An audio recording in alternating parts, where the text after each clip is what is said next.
Всем привет, вы на канале Польза.нет, и сейчас мы идем топить Honor Magic 7. Глобалки пока нет, но он хорош. Топить мы будем это дело, вряд ли он утонет, разумеется, но меня интересует, будет ли сенсор работать. Ага, он не просто не работает, он еще и вырубился. Не понял. Надеюсь, не помрет.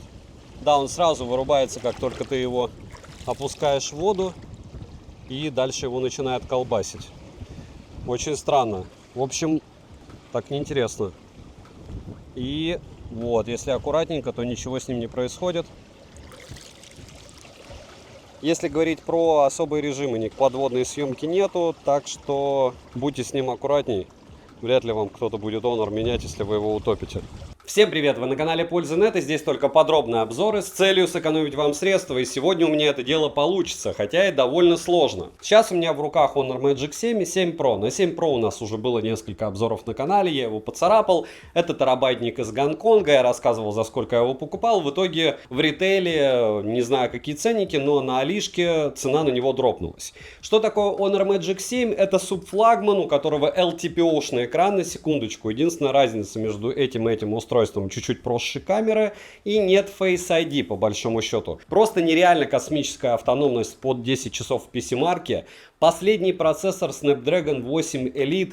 Помимо этого, у этого смартфона прямые грани, ультразвуковой сканер отпечатков пальцев, притом на удобной высоте, и это прям нереально круто. Помимо этого, очень многим нравится кастомизация ПО и папочек и всего остального, иконок в данном устройстве. Он легкий, но для интереса, как всегда, я сравню его с Samsung S25 Plus, который является, кстати, бестселлером в Азии по продажам. Любят они Samsung, даже без изменений. Расскажу, что и как у этого смартфона, до какой степени разные показания в синтетике и в реальном использовании. И плюс не забываем, что это китайская версия, то есть здесь нет у нас eSIM, хотя все бенды, агрегация все равно китайская. И насколько он вам интересен, увидите по просмотрам. Пишите в комментариях, делать ли на такие странные штуки обзоры. В конце будет аналитика, на что вообще смотреть в эти деньги. Смотрим. Распаковка. Поставляется смартфон Honor Magic 7 в черной коробке из плотного картона, кстати, как и 7 Pro. На упаковке есть название модели и краткая характеристика. Упаковка стандартна, в комплекте сам смартфон с наклеенной защитной пленкой, обыкновенный силиконовый чехол, краткое руководство, кабель с USB-A на Type-C, блок питания на 100 Вт и ключ для извлечения слота под 2 сим-карты. Весит смарт без чехла 204 грамма, а габариты 162 на 76 на 8,3 мм. С блоком камер 12 мм. 7 обзоров в неделю выгружаю, ежемесячно разыгрываю по одному смартфону Poco X6 Pro. Для участия в розыгрыше необходимо подписаться на этот YouTube-канал с колоколом, оставить любой осмысленный комментарий больше 5 слов, и либо в комментарии, либо в описании своего канала указать свое имя в телеге, и вы автоматически в розыгрыше. Все розыгрыши в конце каждого месяца на стриме. Не забудьте еще подписаться на ТГ скидок. Это тоже условие. Переходим к обзору. В продаже есть белая, черная, голубая, серая и золотистая расцветка данной модели. Внешне Magic 7 не особо отличается от старшей модели, но также есть модель Magic 7 RCR. И вот она имеет слегка другой дизайн. Рамка алюминиевая, а тыльная часть выполнена из стекла. Модель имеет защиту по стандарту IP68 и IP69. В руке Magic 7 лежит комфортно, но пользоваться одной рукой не совсем удобно. На корпусе расположили кнопку питания, качели регулировки громкости, разъем USB Type-C от OG-версии 2.0, за что минус. Могли бы, как в Pro-версии, установить Type-C версии 3.2, но, как мне скажут, по Wi-Fi скидывай. Но не особо это всегда удобно. Далее на корпусе можно обнаружить ИК-порт, микрофоны и стереодинамики. Динамики громкие, качество звука хорошее, но кастомизации звучания самих динамиков нет. То есть никакого там встроенного эквалайзера нету. И вы, конечно, мне скажете, скачивай плеер и там настраивай эквалайзер. А системные звуки, а звуки в играх. В общем, хотелось бы сразу настроить, но никак. Bluetooth чип установлен в версии 5.4, аудиокодеки основные на борту. Вибромотор линейный по оси X неплохой, но однозначно хуже, чем у смартфонов от OnePlus. Скорее всего, это связано с развесовкой и положением его. Плюс нет практически никакой кастомизации вибро, и это, конечно, плохо, в системе вибро мало. Хотя многие его и, в принципе, не любят. Никаких механических переключателей или дополнительных кнопок нет. Но отмечу, что кнопки, кстати, находятся здесь ниже, чем в Honor Magic 7 Pro, и это удобно, и это привычно. Смартфон оснащен OLED LTPO дисплеем на 6,78 дюйма с разрешением 2800 на 1264 пикселя. Плотность пикселей в 453 ppi, частота обновления экрана от 1 до 120 Гц, LTPO, ура, и поддержка Dolby Vision и HDR Vivid. Пиковая яркость по заявлению производителя космические 5000 нит, по моим замерам на 100% яркости он выдает 1100 люксов, а пиковая яркость и правда чуть ли не самая максимальная, что я видел, 2200 люксов. Тест на частоту дискретизации касания вы видите на экране. Мультитач, разумеется, есть экран, спокойненько откликается на 10 касаний одновременно, и регулировка шим 4320 Гц. Шим небольшой, можете посмотреть на результаты. В принципе, если даже измерять прибором ТК, выше 30% шим не поднимается, и это чуть ли не самый лучший результат из того, что я видел. Если вы чувствительны к шиму, у Honor и правда очень часто очень хорошие экраны. Полноценный Always On дисплей в наличии. Далее, разблокировать экран можно при помощи 3D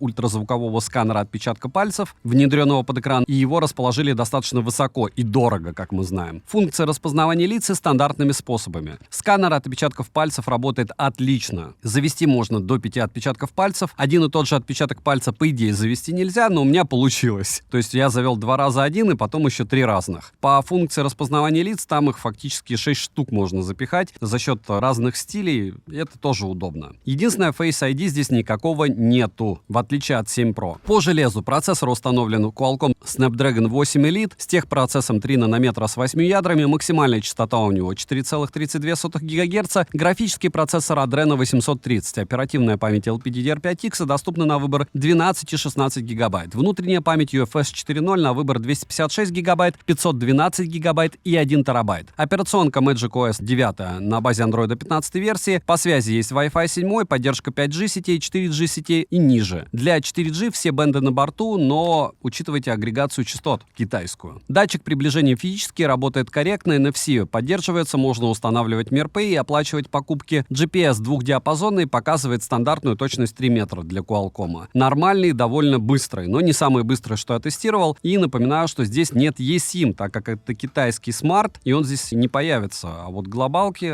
я пока не видел. Емкость аккумулятора 5650 мАч.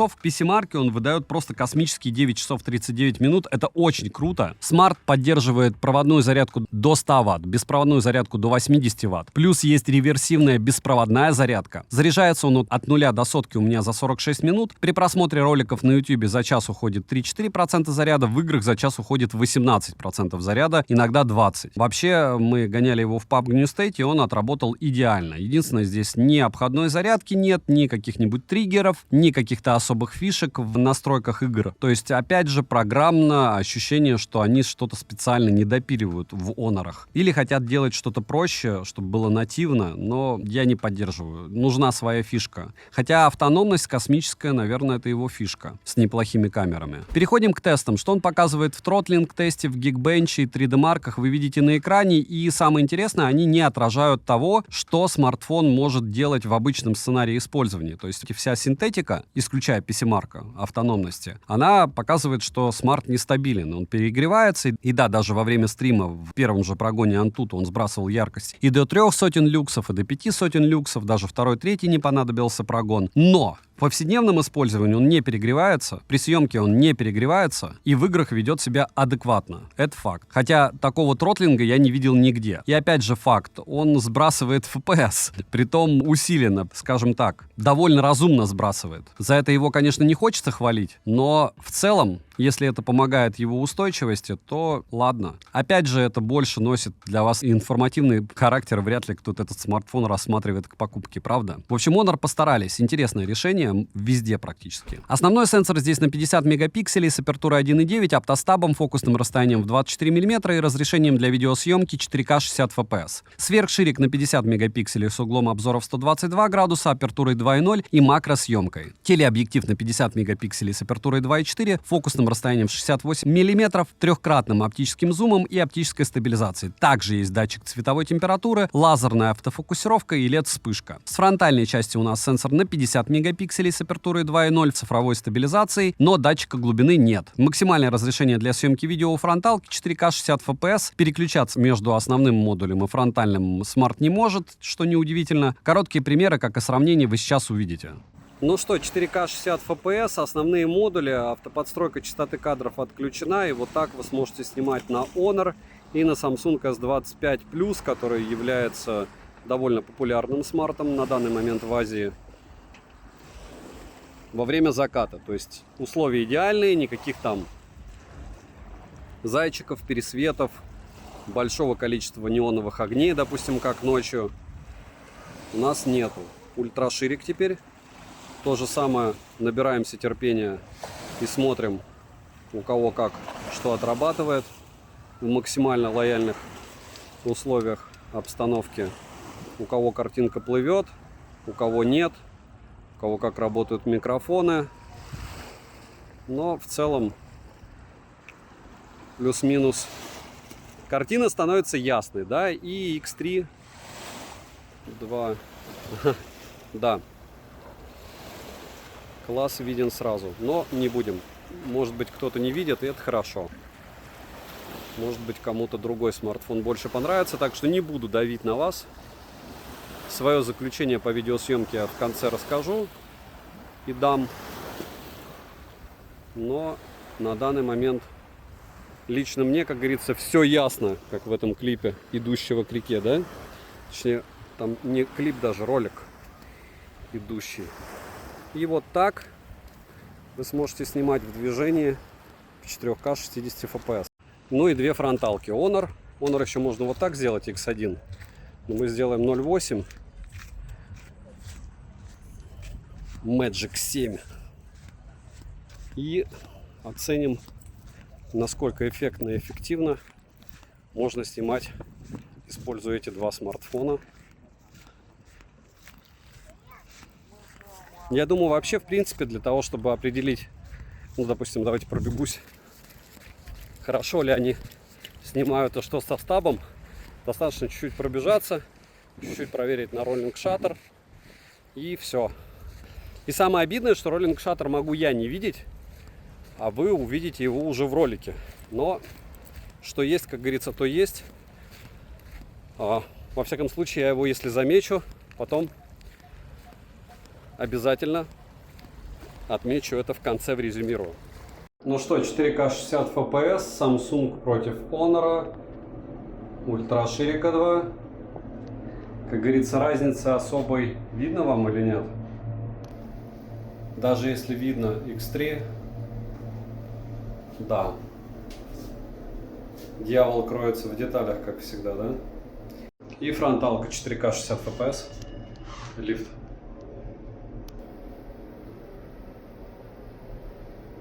Есть прогресс? Не у Honor. Так, 4К 60 FPS. И вот они, 24 миллиметра на фото. И легкий такой кроп на видео у Honor. То есть, если посмотреть на фото, то Honor захватывает значительно больше. Но это ладно, все мелочи жизни. Вот так в 4К 60 FPS вы можете снимать на эти два смарта нашу стандартную локацию видикания. Два основных модуля. Это ультраширики. Телевики тоже будут. Два телевика X3. Освещение.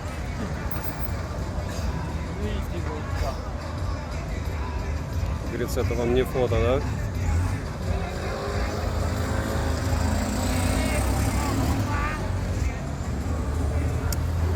В видео все намного интереснее всегда, да? Ну и вот так будет 4К 60 FPS отрабатывать фронталка. И сейчас мы встанем против максимально неприятного освещения. Вот оно. Ха-ха-ха. Да. Вот оно, злорадство, да? Ну что, 4К 60 FPS, съемка с двух рук, противное место. И вот так вы сможете снимать ночь. Бесконечную ночь. Насколько эффектно и эффективно решать вам. Но, что, как говорится, есть. X3, телевички и ультраширики.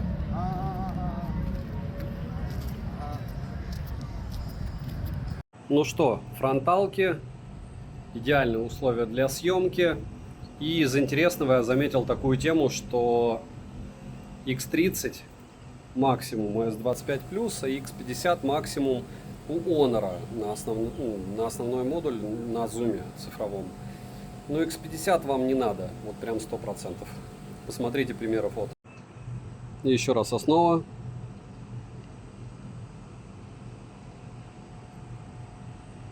К 60 FPS. X3. Видели, как это дело переключается. Ультраширик.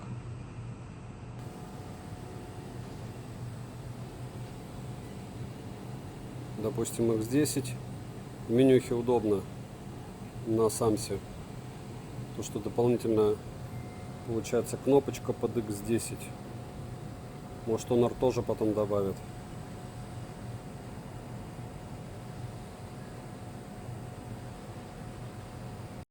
И основной модуль 4К 60 FPS. Закат, который вы не видите. Вот так примерно вы сможете снимать с этих двух устройств.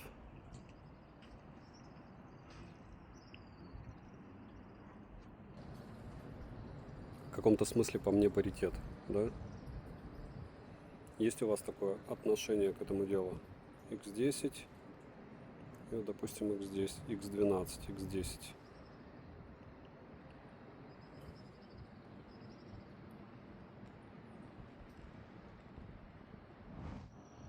Вот так будет выглядеть утро без сравнений 4К 60 FPS. Основа 6 утра. Ультраширик. X3.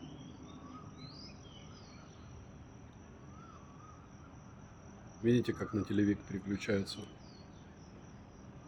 То есть нормальный модуль у нас один. Лифт 4К 60 FPS, съемка с одной руки. И смотрите, как он может на ультраширик, на телевик переключаться. Да, со смещением. Вот хорошо видно, видите? Телевик, ультраширик. Телевик, ультраширик. Чуть-чуть не по центру, но опять же, это все мелочи жизни. Если вас это дело устраивает, это неплохо. Просто это особенности. Вот так примерно сможете себя снимать. Обзор одним кадром будет на Pulse Live. И Honor 7 не особо сильно отличается от 7 Pro по мне, потому что алгоритмы те же. Ну что, кофе, 4К 60 FPS, кофемашина и X3. Вот это что-то он сделает с балансом белого, странное. X1, X3.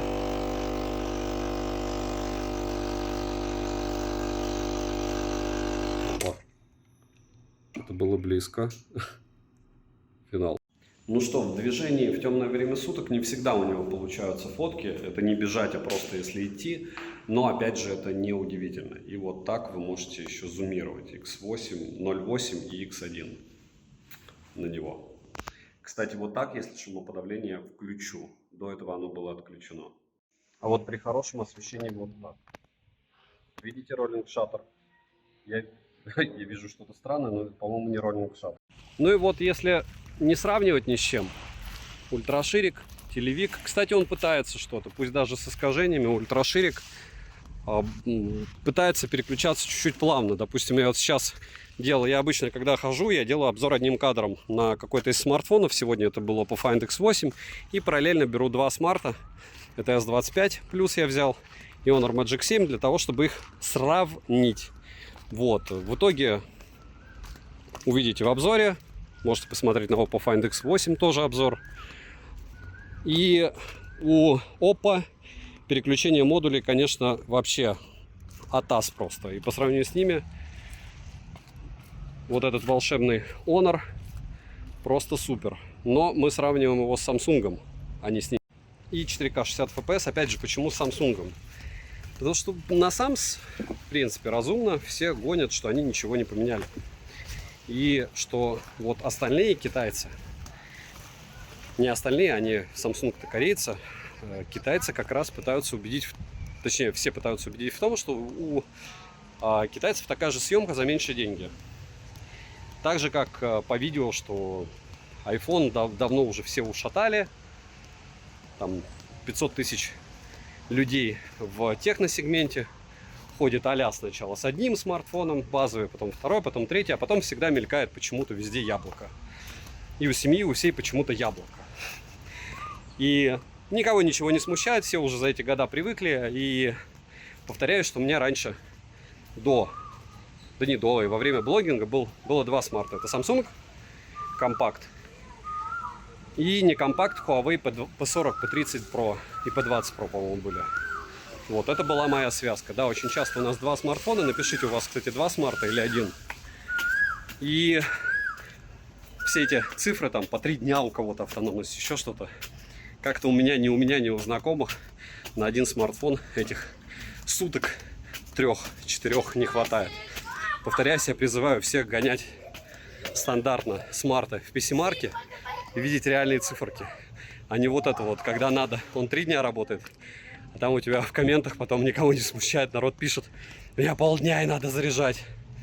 Конечно, минимальная яркость, минимальная герцовка, минимальное разрешение экрана будет работать что-то несколько дней. Если не трогать, можно вообще рассказать, что 4-5 дней работает, правильно?